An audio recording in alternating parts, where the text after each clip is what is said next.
All right. What's going on, everybody? Welcome into the Big Matt Podcast channel. Just got a cool topic here I kind of run by today, and looking around the old YouTube world. Very interesting. Some thoughts about Joe Rogan has about the Bible, how it was written, and he's talking to Taylor. He's the writer of 1893 and Yellowstone, that kind of stuff. So going to talk about that tonight. So let's kill the music here. Again, thank you for coming by. Go ahead and hit the subscribe button. I very much appreciate it. We've kind of been growing here for the past few months and been doing these videos do at least once a week, and it's usually some kind of Bible based, that's what I kind of prefer and really enjoy doing. So let's pull up the old screen share here, hit the share button, and let's just jump right into it. And, no more talking for me. Let's just talk. Let's just let Joe talk. And science asks us to turn this up. That's the Big Bang. Yeah. There's one miracle. It really is kind of like a miracle. Yeah. If in the beginning there was nothing, and then God created the earth and the skies. And it's essentially what the Bible is trying to say. They're just doing it in a way. And the Bible got it right. They got the order right. Right. I think it's based on an understanding that people had achieved. Because if you think about the Bible, right, and if all these people are correct about the original history of sophisticated civilization, if the Randall Carlsons and the Graham Hancocks and the Robert Shocks of the world and the John Anthony West, if they're correct in the timeline of, like, say, the most sophisticated society that we are aware of, which is Africa, if those people that lived in Africa 30,000, 40,000 years ago in Egypt, if they created a society that was infinitely more sophisticated than anything that we had ever seen before, like, how did they do that? Okay, bit of a warning. I'll just go ahead and kind of share up front. There is some language. He does use the F word a few times, and I don't know why. Feels like he needs to do that to get his point across. Getting your point across, Joe, you don't have to say F. We know that. So just kind of a pre disclaimer. So there it is. And it's probably about 4 or 5 times through here. And we're going to stop it throughout a few times and talk about what he's saying and get your thoughts on it. Who did that? And what was that like? Like, what the fuck was that like? Yeah. What was that world like back then? I mean, have you ever really stopped and tried to think and imagine what was that world like back then? I mean, yeah, I do. It's interesting to think, what was it like back then? Try to imagine yourself, living in the times of during the Egyptians and, pre-flood times. I'll say, gosh, there was so much going on. And, biblically we know about, Nephilims and these people and how these giants and these demons and stuff were cast out and how they came to earth and mixed with humans. And what an amazing, wow. It is. He sums it up, pretty well there to say just, what would it be like?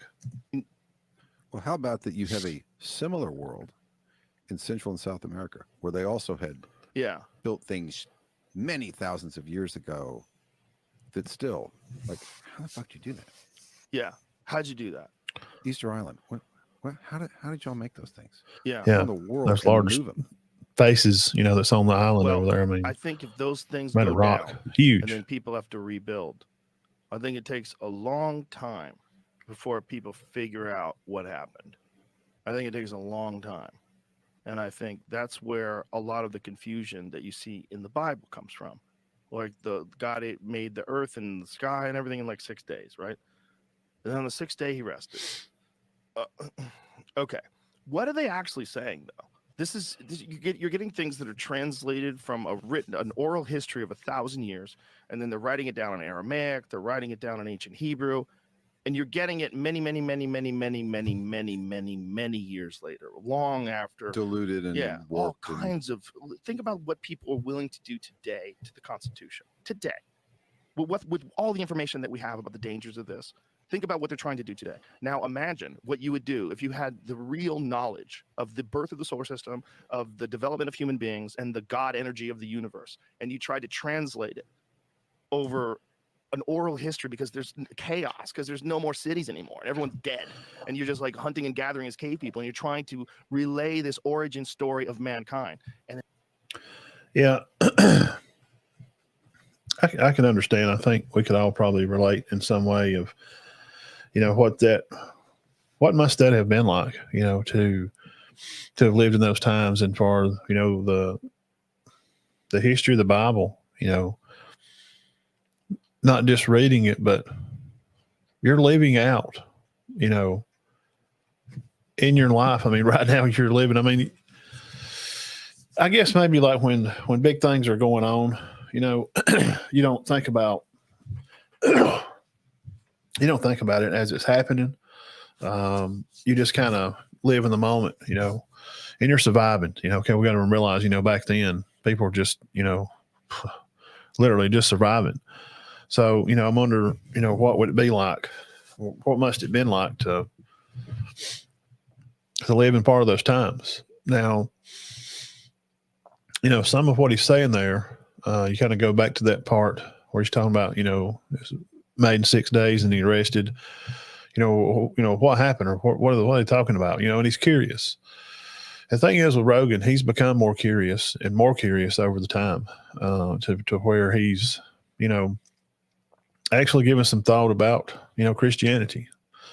And always the hardest part is faith, having faith in things that you can't at the time in your young faith. You want to see it, touch it, and hear it. You want to hear from God like he's going to give you a call on your phone. So, that's not always exactly how it works. But I think that it's pretty simple to say how I see that, and to relay this information and knowing what's going on at the time that you're writing down this information, and having the information of the universe and how things were created and how we're supposed to live, what's the true purpose, of life. I think the easy answer to that is Jesus. I think he was sent to simplify a lot of things that had just gotten too complicated. They had just outshined itself and had just been worn out, and, worshiping rocks and trees and who knows, all the different gods and how everything was presented back then. It's very interesting, but that's how I see it. I think that Christ came to simplify those things and to make it where it's not to be so. It don't have to be that complicated. I think humans, us, me, I think we overcomplicate things a lot of times. So I think that kind of answers a little bit of that, what he was just saying. We'll back up just a second. And you're just like hunting and gathering as cave people, and you're trying to relay this origin story of mankind. And then it gets written down in parables, and it gets written down in Latin, and it gets translated over the years. And then people try, okay, then they sit down and they look at it many years later and they go, what the fuck were they trying to say? Like, what were they trying? So, the Bible, it's been translated, thousands of times. And, a lot of people use that as an excuse why they don't believe in Christianity. They say that the words have been changed. It's been handed down so many times. I'm sure it's been changed so many times. Well, the facts are that we have all the stories from 90 years after his death, from the apostles, and from those books that we have, from the original stuff to all the different type of languages that has been gone through. When you go back and compare them to the original, it's the same thing. It's still the same. God's word is still God's word. Trying to say, because so much of what they're trying to say, if you're really paying attention, like, it seems like it's kind of laid out like the origins of the universe. If in the beginning there was nothing, Like they're talking about the Big Bang. If these scientists all agree, how do they know that? Then there was light. That would be the Big Bang. Why wouldn't they assume back then that God was always around? Why? I think they did. We're talking about the first religion, I guess. The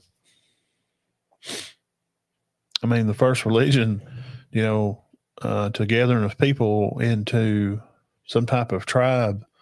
And he's talking about hunters and gatherers, I guess, Jewish people, the Hebrews, and how they came from such hardship and come together and to understand God and who Yahweh was.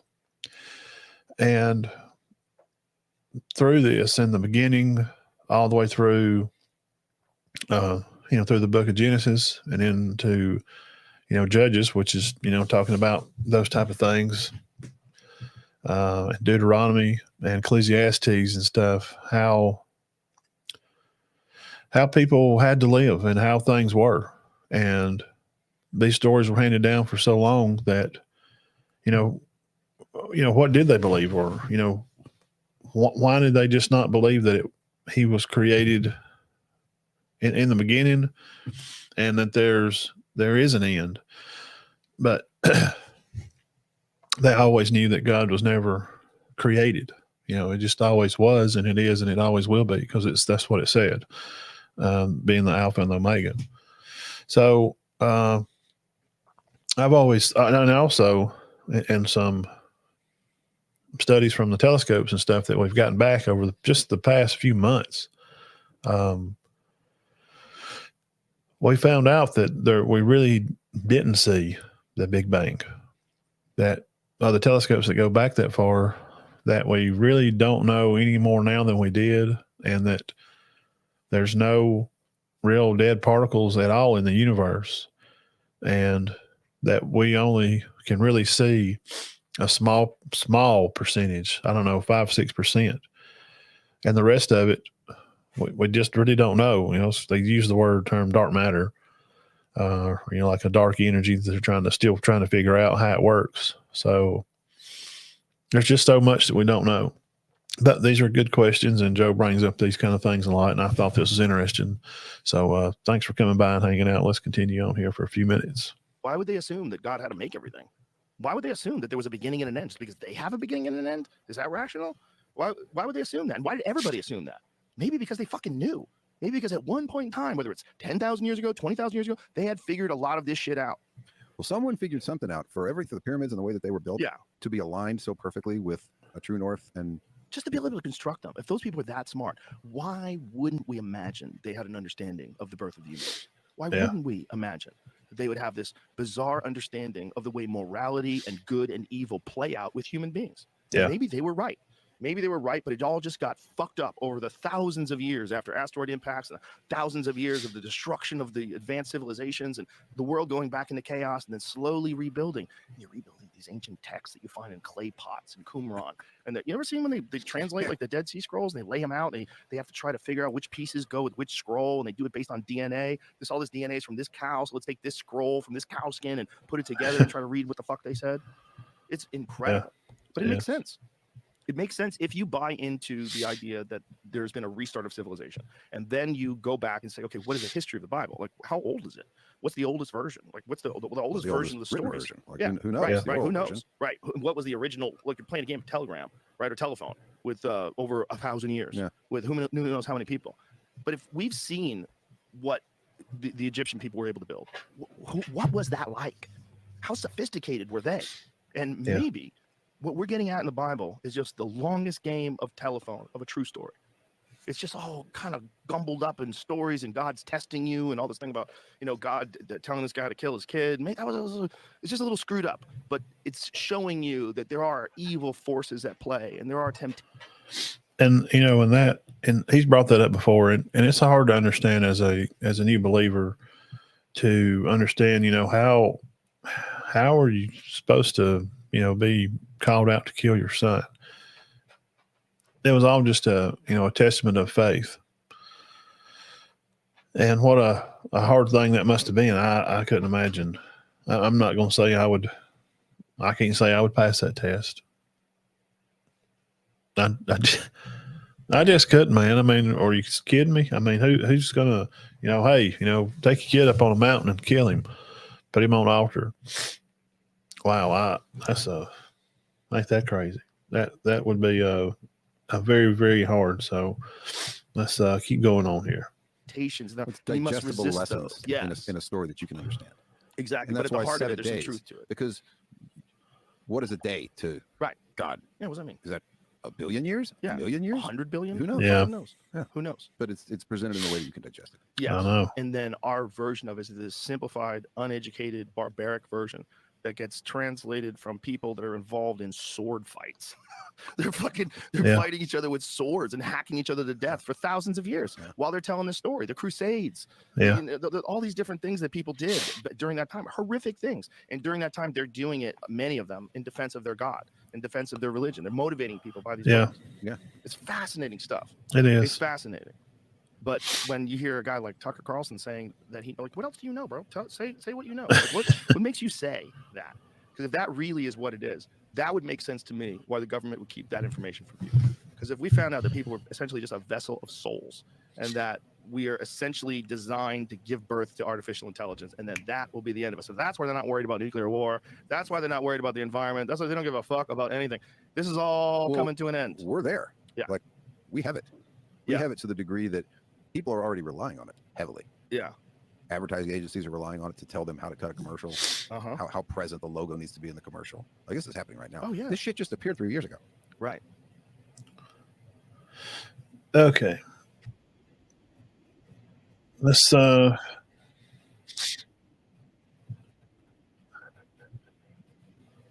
very interesting. I enjoy some of his takes on some of those things, and the thing again, and we'll get off here. I didn't want to do a long video. I'm trying to keep these.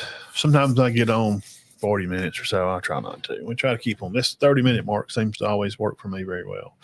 So, kind of touching back on some of that, they are interesting questions, and they're things that we have conversations about. People, us, humans, we talk about things and kind of go through ideas of how we feel, how things may have started in the universe. And God's creation is a perfect creation, and it created us all perfect in our own way. And if you missed the first part, you can go back and check the first little 15 minutes there. It's just a reaction to Joe Rogan and his take on some understandings of the Bible and kind of how it was written and how people lived back then, how they may have understood it. And those are good questions. Thank you again for coming by. Remember to subscribe to the channel and share with a friend. The truth speaks for itself. That's what I want to do. That's what I enjoy doing here. And always, all my videos are always going to be kind of biblically centered to some sort. So anyway, on to what kind of Joe was talking about there, the ideas in our head, it's hard to understand. It is hard for our simple minds that, we don't even use a large percentage of our brain power. So to try to understand the creator that created the entire universe and everything in existence, and including us, what was it like to live back then? And, and he questions stuff like, how did they know that God was and is and will be? And a lot of the best way to answer the questions to a lot of that stuff is faith. And that's how we survive on, daily. To know that God's here for us, and if he takes care of the birds in the air, and in these freezing temperatures, that he takes care of the smallest of the animals outside, he's going to take care of you. You're created in God's image, and you're perfect in just how you are. And it's okay to think about those kind of things. But let me say this, I'll wrap it up here. Don't get caught up in the details, the small details. Don't get caught up in those things. Stay locked in. Always stay who you are and be true to yourself. And if you don't know Christ as your Savior, then it's time to think about that. When you go to sleep tonight, do you know if you don't wake up, where you're going to spend eternity? Don't get bogged down on all the details. Stay focused on his word. And it's okay, again, to be curious and those kind of things, but don't let those things bog you down, because Satan is the super ultimate warrior of confusion. That's what he does. And he's so jealous of God because he has a true love for us, as we should have with him. And the only way to have that true love is to have choice. So God always gives us a choice. So again, I hope you're choosing the right path. And if you haven't, then you can say this little prayer to yourself. Lord, I'm a sinner, and I believe you rose on the third day. I have sinned and I failed in my life miserably. And, I don't really know where I'm going or what I'm doing right now, but I know that I need you to be part of it. Be with me, Lord, and through this, and forgive me where I've failed you, and help me on my daily walk, because I am just a rotten old sinner without you, Lord. Thank you for coming and being born, and be with me on times when I need help and guidance in my new spiritual walk, and help me to grow in your word, and help me to be hungry to understand and want to build a relationship with you, because that's what it's about. How you get to know people.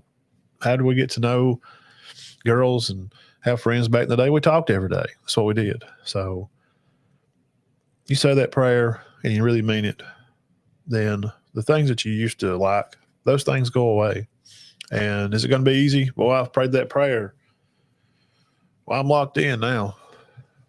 Well, if you really mean what you said, you are locked in. But don't pull up the rope to the secret tree house, because it's not a secret. Tell everybody that God is real, God's love. And if I can do anything for you, just let me know. Find me on here or find me on Facebook. Really do appreciate you guys and girls for coming by and hanging out. Do a lot of these reactions, JRE clips, these kind of things, and just stuff that's going on. Love to share that kind of stuff. So you guys and girls, y'all stay warm. It's going to be very cold tomorrow. May jump on tomorrow on if you like sports, football, college stuff, find the Matt and Todd Show.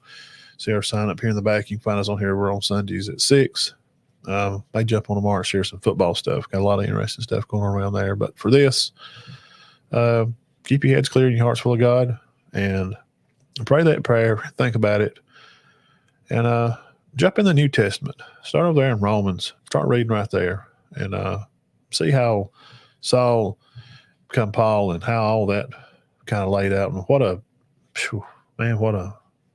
lot of bad stuff he was into. Trust me, if he can save old sinner like him and all these other guys and girls and an old guy like me, he can save you too. Okay? So y'all hang in there. Be warm, be safe. All right. Y'all have a good night.